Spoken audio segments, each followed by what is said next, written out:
Budget session is in the news. But why?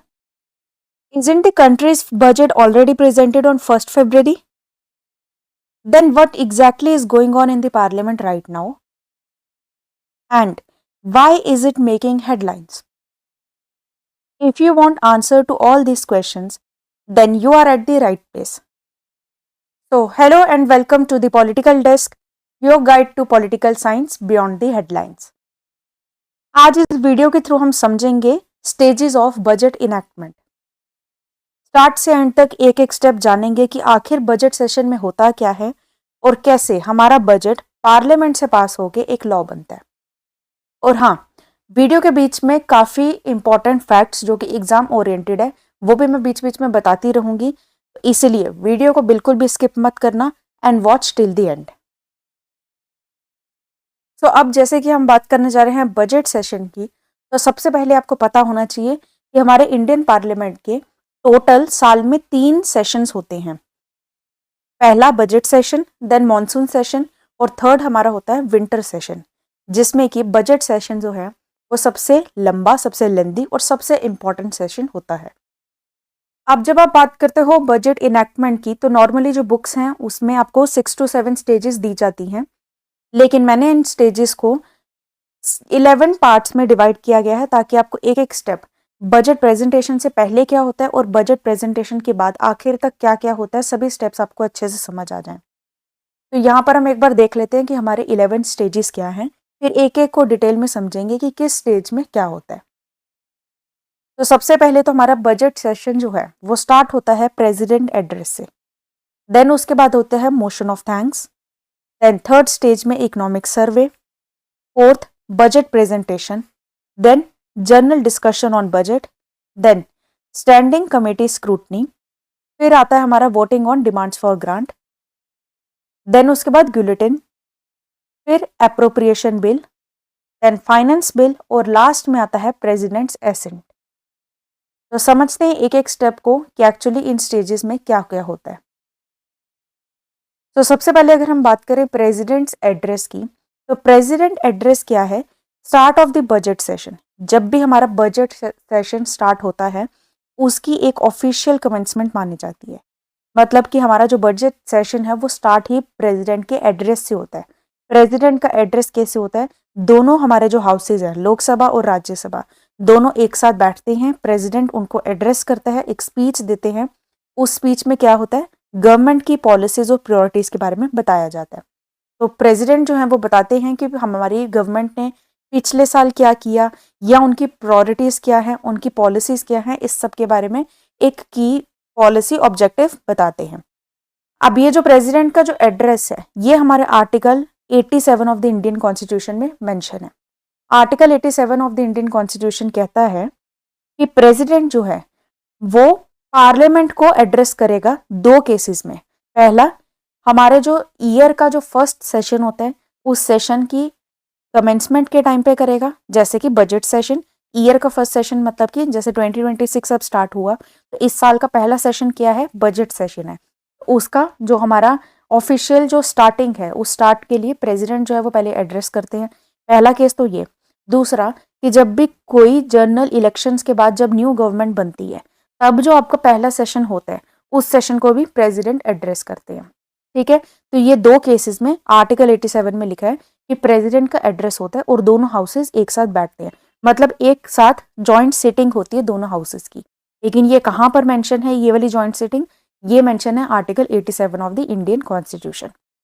अब यहाँ पे आपको पता होना चाहिए कि ये जो प्रेसिडेंट का एड्रेस होता है, जो प्रेसिडेंट की स्पीच होती है, वो एक्चुअली में council of ministers he draft करते हैं। काउंसिल ऑफ मिनिस्टर्स प्रेसिडेंट को स्पीच देते हैं और प्रेसिडेंट उनकी एड एंड एडवाइस पर वो डिस्कशन करते हैं, वो पॉलिसीज को दोनों हाउसेस तक लेकर जाते हैं, वो जो पूरी पॉलिसीज हैं उसके बारे में स्पीच में बताते हैं।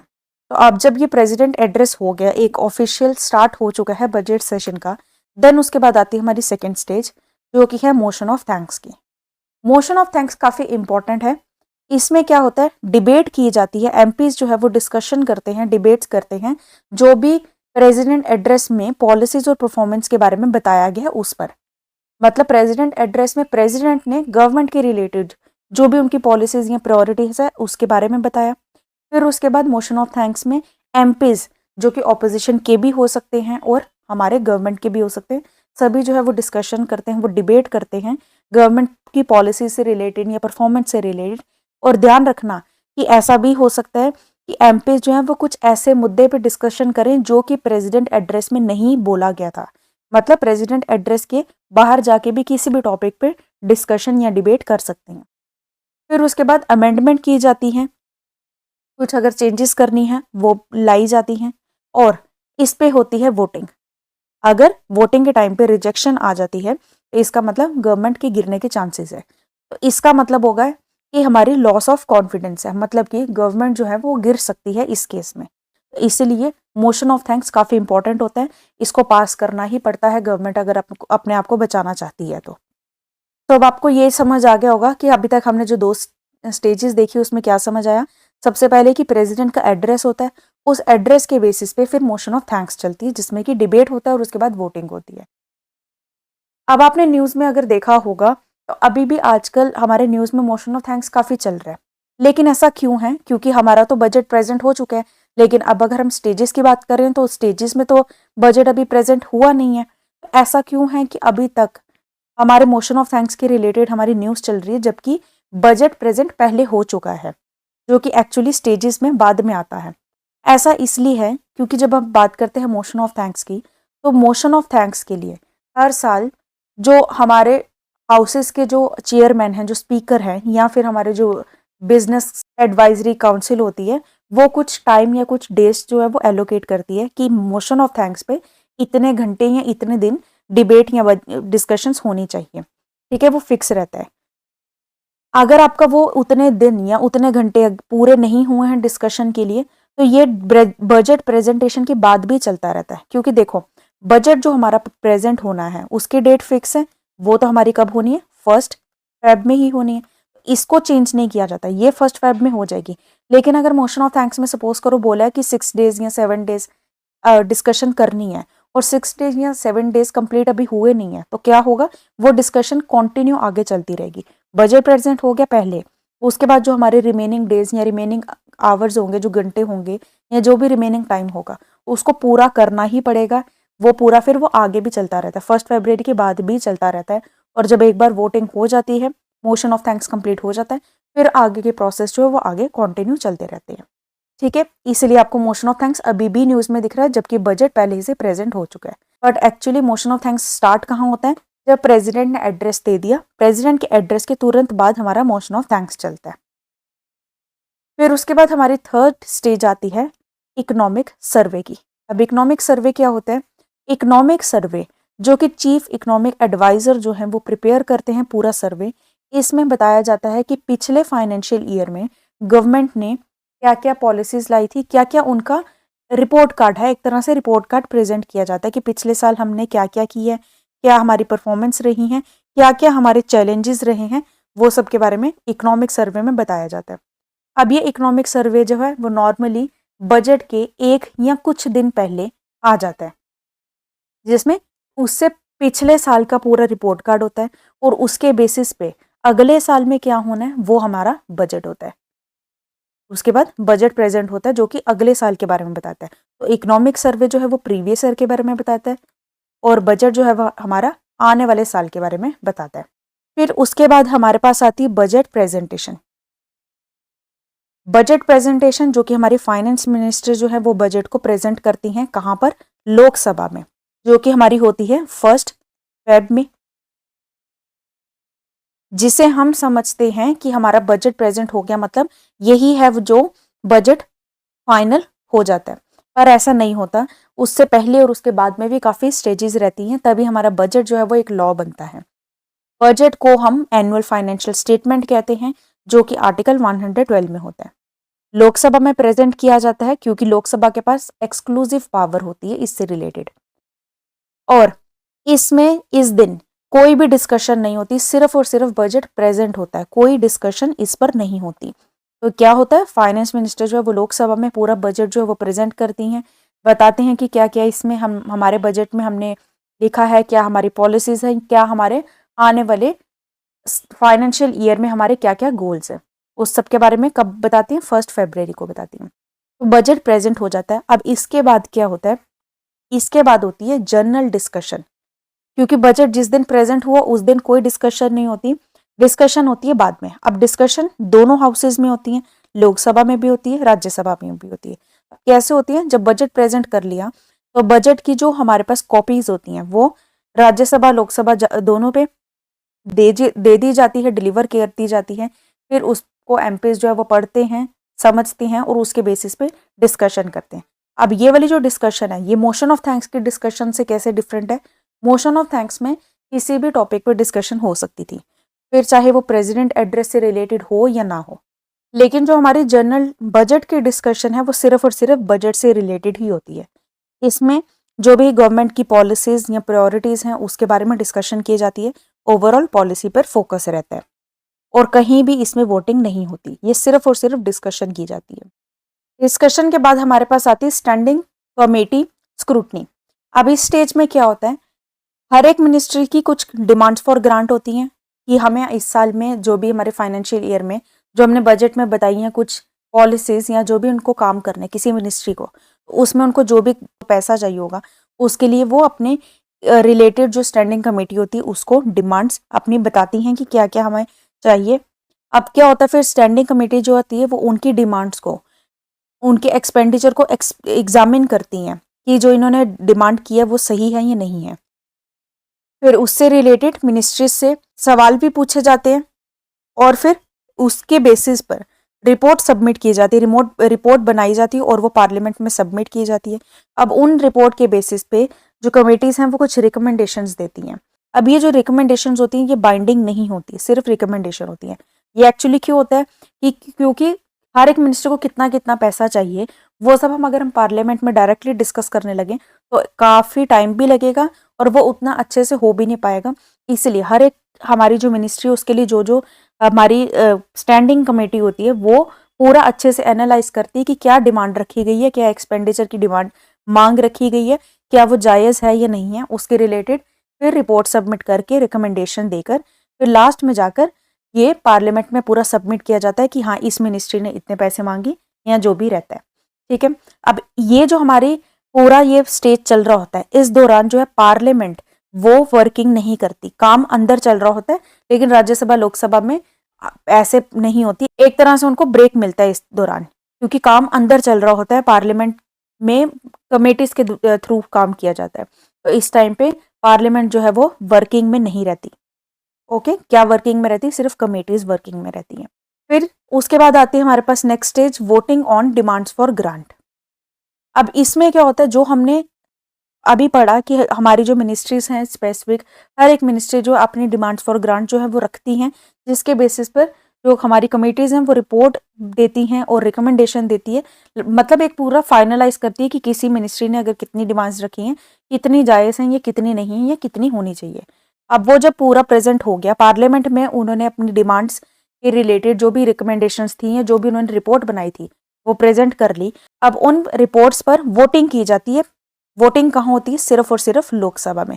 जैसा कि हमने पढ़ा था कि बजट में रिलेटेड जो हमारी वोटिंग होती है सिर्फ लोकसभा में होती है, राज्यसभा को कोई भी पावर नहीं होती वोटिंग की। तो कौन सी वोटिंग की बात करी जा रही है, इन वोटिंग की बात की है कि बजट के बेसिस पे जो वोटिंग होती है सिर्फ और सिर्फ लोकसभा में होती है। तो पार्लियामेंट्रीज जो होती हैं वो डिबेट करते हैं मिनिस्ट्री की बजट्स पे कि हर एक मिनिस्ट्री ने जो जो अपनी डिमांड फॉर ग्रांट रखी है उसके बेसिस पे पार्लियामेंटेरियन जो हैं, मतलब जो एमपीज वगैरह हैं, वो सब डिबेट करते हैं। हर मिनिस्ट्री की जो डिमांड है वो अलग अलग वोट की जाती है कि इस मिनिस्ट्री ने जितनी डिमांड रखी क्या वो सही है या नहीं है। अब क्योंकि यहाँ पे जो डिमांड है वो कौन रख रहा है, गवर्नमेंट रख रही है, तो उसको अपोज करने के लिए जो दूसरे एमपीज जो होंगे वो ऐसा हो सकता है कि हमारी इनकी डिमांड को रिजेक्ट भी करें। वो चाहेंगे कि इनकी जो डिमांड है वो फुलफिल ना हो पाए, उस पर जो वोटिंग है वो ना हो पाए या वोटिंग जो है वो पास ना हो पाए। ठीक है, तो एमपीज अप्रूव भी कर सकते हैं, रिजेक्ट भी कर सकते हैं मिनिस्ट्री की फंडिंग को। अब जब वोटिंग हो रही होती है तो उस दौरान एमपीज के पास डिसअप्रूवल एक्सप्रेस करने के लिए कुछ कट मोशन होते हैं। कट मोशन क्या होते हैं, जिसके थ्रू पता चलता है कि जो एमपीज है वो डिसअप्रूव करते हैं कि आपकी किसी डिमांड के रिलेटेड, ये ऐसा समझो कि किसी भी तरह की कोई रिजेक्शन अगर करनी हो तो उस केस में एमपीज जो है वो कट मोशन को स्टार्ट करते हैं, कट मोशन लगाते हैं। अब ये कट मोशन क्या होते हैं? 3 तरह के कट मोशन होते हैं जो क्या करते हैं, एमपीज जो है वो प्रपोज करते हैं कि अगर हमें मिनिस्ट्री बजट में कोई रिडक्शन चाहिए या हम डिसअप्रूव कर रहे हैं आपकी डिमांड से। 3 तरह के आपके कट मोशन होते हैं। एक होता है आपके पास पॉलिसी कट मोशन, एक होता है इकोनॉमी कट मोशन, और एक होता है टोकन कट मोशन। अब ये तीनों क्या हैं, जल्दी से बता देती हूँ। जब अगर पॉलिसी कट मोशन लाया गया है तो इसका मतलब होगा कि जो एमपीज हैं वो आपकी किसी एक पॉलिसी या किसी पॉलिसी से डिसएग्रीमेंट दिखाना चाहते हैं, कि वो कि आपकी किसी पॉलिसी से एग्री नहीं करते। अगर इकोनॉमी कट मोशन जारी किया गया है तो इसका मतलब कि एमपीज जो है वो आपकी डिमांड में जो आपने अमाउंट डिमांड की है उसको कम करने की बात कर रहे हैं। वो चाहते हैं कि आप अपनी जो डिमांड आपने रखी है वो कम करो, ठीक है। और टोकन कट मोशन अगर जारी किया जा रहा है तो वो है अगर किसी भी स्पेसिफिक ग्रीवियंस को हाईलाइट करना है, किसी भी स्पेसिफिक मुद्दे को अगर हाईलाइट करना है, उस केस में टोकन कट मोशन को जारी किया जाता है। अब ये समझने वाली बात है कि ये कौन करेगा, ये जो मोशन है कट मोशन ये कौन लाएगा? वही लाएगा जो गवर्नमेंट के अगेंस्ट है, क्योंकि अगर ये पास हो जाते हैं इसका मतलब कि गवर्नमेंट की मेजोरिटी नहीं है इसमें लोकसभा में, और अगर गवर्नमेंट की मेजोरिटी नहीं है तो इसका मतलब गवर्नमेंट जो है वो कॉन्फिडेंस लूज कर रही है, गवर्नमेंट जो है वो गिर सकती है। इसीलिए कट मोशन जो है वो पास हो जाते हैं तो इसका मतलब गवर्नमेंट के गिरने के चांसेस होते हैं। अब ये एमपीज कौन से लाएंगे? जो ऑपोजिशन में है, क्योंकि ऑपोजिशन वाले ही होंगे जो पॉलिसी कट मोशन लाके बोलेंगे कि हम आपकी किसी पॉलिसी से एग्री नहीं करते, या इकोनॉमी कट मोशन लाके बोलेंगे कि हमें आपकी ये डिमांड सही नहीं लग रही, पैसे कम करो। उसी तरह से टोकन कट मोशन लाकर वो किसी एक स्पेसिफिक ग्रीवियंस को हाईलाइट करना चाहेंगे। तो ये आपको आपको समझना पड़ेगा दिमाग में कि एक्चुअली ये जो चल रहा है ये कौन अगेंस्ट है कौन फेवर में, तभी आपको एक एक स्टेज अच्छे से समझ आएगी कि ये पूरा जो प्रोसेस है ये एक्चुअली चलता कैसे है। जब हम बात करते हैं कमेटी की, तो कमेटीज में क्या होता है कि हमारी जो मिनिस्ट्रीज हैं वो क्या करती हैं, अपनी डिमांड्स फॉर ग्रांट रखती हैं। फॉर एग्जांपल हेल्थ मिनिस्टर ने अपनी डिमांड्स रखी, ठीक है, कि हमें इतने पैसे चाहिए, ये हमने हमारी हाइलाइट्स हैं, ये हमने अब आने वाले टाइम पे ये पॉलिसीज़ के ऊपर काम करना है। फिर कमेटीज़ क्या होंगी, वो इनकी एक्सपेंडिचर को एग्जामिन करेंगे कि क्या इन्होंने डिमांड सही रखी है, उसके बेसिस पे रिपोर्ट बनाएंगी, रिपोर्ट बनाते बनाते साथ में रिकमेंडेशंस भी देंगी, और ये पूरी जो रिपोर्ट होगी ये पार्लियामेंट में प्रेजेंट करेंगी, ठीक है। फिर जब प्रेजेंट करेंगे तो प्रेजेंट करके क्या होगा, इस पे वोटिंग की जाएंगी कि आपने जो ये जो रिपोर्ट प्रेजेंट की है इस पे सब लिखा होगा कि क्या क्या डिमांड है। अगर वो डिमांड एमपीज जो है उनको सही लगती है तो वोटिंग में वो पास हो जाएगा। अगर सही नहीं लगती तो वो डिसअप्रूवल के लिए क्या करेंगे, कट मोशन लाएंगे, ओके। और अगर कट मोशन पास हो जाता है बाय चांस तो इसका मतलब गवर्नमेंट गिर सकती है, क्योंकि वो एक तरह का दिखाता है कि गवर्नमेंट की तो मेजोरिटी नहीं है लोकसभा में, ठीक है। इसलिए आपको एक एक चीज़ समझनी कि कौन सी चीज़ होनी चाहिए, या कौन सी एमपीज अगेंस्ट में करते हैं, कौन से अपने गवर्नमेंट वाले ही करते हैं। मतलब ये पूरा समझना है कि हमें सिर्फ लर्न नहीं करना, हमें एक्चुअली में समझना है ये जो स्टेजेस होती है वो कैसे वर्क करती हैं। अब क्योंकि हमारे पास काफ़ी सारी मिनिस्ट्रीज़ हैं, एक-एक मिनिस्ट्री की वोट डिमांड फॉर ग्रांट को अगर डिस्कस करेंगे, वोटिंग करेंगे, तो काफ़ी दिन लग जाएँगे, और हमारे पास दिन होते हैं लिमिटेड, क्योंकि हमारे फाइनेंशियल ईयर स्टार्ट होने तक हर मिनिस्ट्री के पास एक्चुअली में वो पैसे होने चाहिए कि वो अपने जो भी उन्होंने पॉलिसीज़ या जो उनके एस्पायरेशंस हैं अगले साल के लिए, वो उस पे एक्चुअली वो वर्क कर सकें। ठीक है, तो 1 अप्रैल तक का ही आपके पास टाइम है। इस 1 अप्रैल में आपको बहुत कुछ करना है। तो एक्चुअली में अगर आप समझो तो टाइम काफ़ी कम है, और ये पूरा जो प्रोसेस है वो बहुत लेंदी है, क्योंकि डिस्कशंस में भी एक्चुअली बहुत टाइम लग जाता है। तो इसीलिए एंड में जब टाइम बहुत कम है और हमें बहुत सारे मिनिस्ट्रीज़ की ये जो वोट फॉर डिमांड है इस पे वोटिंग देनी है, तो क्या किया जाता है, बुलेटिन लाया जाता है। ये वोटिंग के लास्ट डे में लाया जाता है। जितनी भी बाकी मिनिस्ट्रीज़ रह गई हैं जिन पे वोटिंग नहीं की गई, उन सबको एक साथ ही लाया जाता है। अब एक-एक पे डिमांड नहीं की जाती, एक साथ लाया जाता है और एक साथ ही उन सब पे वोटिंग की जाती है। ठीक है? तो ये क्या है कि एक साथ आपने बहुत सारी मिनिस्ट्रीज़ की डिमांड्स लाई और उन सब पे एक साथ ही वोटिंग दे दी। क्या है ये? Final day of the voting process begin. जब फाइनल डे होता है वोटिंग का, उस दिन ये होता है जितनी भी पेंडिंग डिमांड जो है उस पर वोट की जाती है। क्यों की जाती है? ताकि बजट जो है वो टाइमली हमारा पास हो जाए। ठीक है? अब जब ये सारी वोटिंग होगी एक-एक मिनिस्ट्रीज़ की, कितने कितने आपको डिमांड चाहिए, वो सब पे बात हो गई। फिर टर्न आती है अप्रोप्रिएशन बिल में। ये कब होता है? जब आपकी डिमांड फॉर ग्रांट जो है वो अप्रूव हो चुकी है, जो हमारी डिमांड फॉर ग्रांट है वो पास हो चुकी है, मतलब सारी वोटिंग हो गई है। वोटिंग हमने इंडिविजुअल भी कर दी और जो लास्ट डे में हमारे पास रह गई थी उनकी गुलेटिन करके भी हमने कर दी। अब बात आती अप्रोप्रिएशन बिल, मतलब कि मिनिस्ट्री ने ये तो बता दिया कि हमें कितने पैसे चाहिए और उस पर वोटिंग भी होगी कि हाँ आप इतने पैसे ले सकते हो। तो लेंगे कहाँ से? हमारे कंसोलिडेटेड फंड ऑफ इंडिया से, जो हमारा एक्चुअली में जहाँ पे पैसे पड़े हुए हैं सारे वहां से लेंगे। तो उस पैसे को निकालने के लिए भी हमें क्या चाहिए होता है? एक अप्रूवल चाहिए होता है पार्लियामेंट का। पार्लियामेंट की मंजूरी चाहिए होती कि क्या हम इसमें से पैसे निकाल लें। मतलब मिनिस्ट्री ने ये तो बोल दिया कि हमें इतने पैसे चाहिए, अब उसमें को निकालने के लिए भी पार्लियामेंट में एक बिल प्रेजेंट किया जाता है। इसके लिए to authorise fund withdrawal, fund को विड्रॉ करने के लिए हमें पार्लियामेंट में एक बिल पास किया जाता है, हमें बिल जो है वो इंट्रोड्यूस करना पड़ता है। उस बिल को बोलते हैं एप्रोप्रिएशन बिल। ठीक है, ये जो एक बिल है ये क्या है? मनी बिल है, एक तरह का मनी बिल है।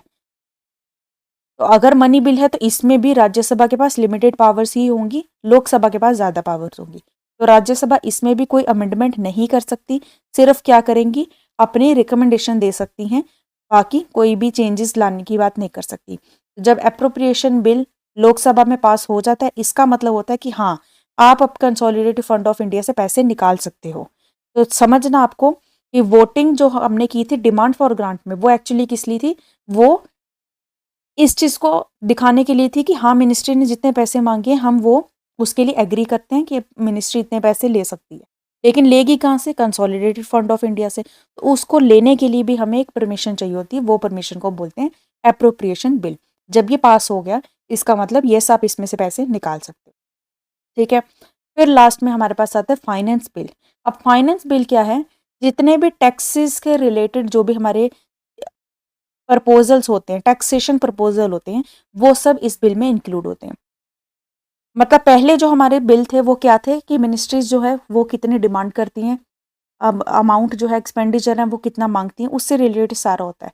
और जो टैक्सेस से रिलेटेड जो हमारे प्रपोजल होते हैं वो लास्ट में आते हैं फाइनेंस बिल के थ्रू। इस बिल में क्या होता है? गवर्नमेंट के जो टैक्सेशन प्रपोजल होते हैं उसके बारे में बात की जाती है, इसमें भी डिबेट की जाती है, अमेंडमेंट की बात की जाती है। ठीक है, पार्लियामेंट में ये होता है। ये जो हमारा बिल है फाइनेंस बिल, ये दोनों हाउसेस में पास होना चाहिए।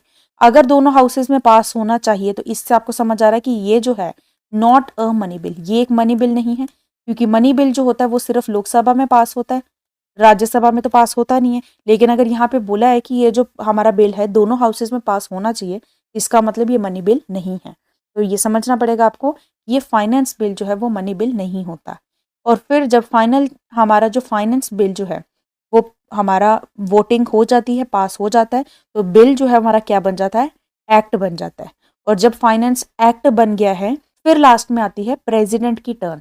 प्रेसिडेंट का एसेंट मिलता है उसके बाद। प्रेसिडेंट क्या करते हैं? जितने भी हमने जो बिल अभी तक पास किए, इतने टाइप के पास बिल हमने पास किए, अप्रोप्रिएशन बिल भी पास किए, फाइनेंस बिल भी पास किए, ये हमारे जो बिल हैं सारे प्रेसिडेंट को जाते हैं। प्रेसिडेंट अपने एसेंट देते हैं, अपने सिग्नेचर देते हैं, और जैसे प्रेसिडेंट ने अपना एसेंट दे दिया तो जो हमारा बजट प्रपोजल था जो हमने इतनी देर से पढ़ रहे थे वो एक्चुअली एक लॉ बन जाता है और फिर हमारी बजट इनैक्टमेंट कंप्लीट होती है। ये होती है हमारी टोटल स्टेजेस कि कहाँ से प्रेसिडेंट के एड्रेस से लेके प्रेसिडेंट के एसेंट तक पूरा हमारा बजट सेशन में क्या क्या होता है और कैसे हमारा जो बजट है वो एक्चुअली एक लॉ बनता है। ठीक है, सो आई होप अब आपको अच्छे से क्लियर हो गया होगा कि ये पूरे बजट सेशन में क्या क्या चलता है और किस तरह से हमारी पूरी स्टेजेस होती हैं। तो अब आपको समझ आया होगा कि जो हम समझते हैं कि बजट एक दिन जो प्रेजेंट हुआ वो एक स्पीच ही है, वो एक्चुअली में स्पीच नहीं होती, वो बहुत लॉन्ग टाइम टेकिंग प्रोसेस होता है। और इसी के साथ आपको अब समझ आया होगा कि क्यों हमारी जो बजट प्रेजेंटेशन की जो डेट है वो चेंज कर दी गई थी और 1 फरवरी ला दी गई थी, क्योंकि हमें एक्चुअली इस पूरे सारे प्रोसेस के लिए काफ़ी टाइम चाहिए होता है। और पहले जब हमारे last working day of the फरवरी में बजट प्रेजेंट होता था तो उससे क्या होता था, हमें दिन कम मिलते थे ये सब प्रोसेस करने में।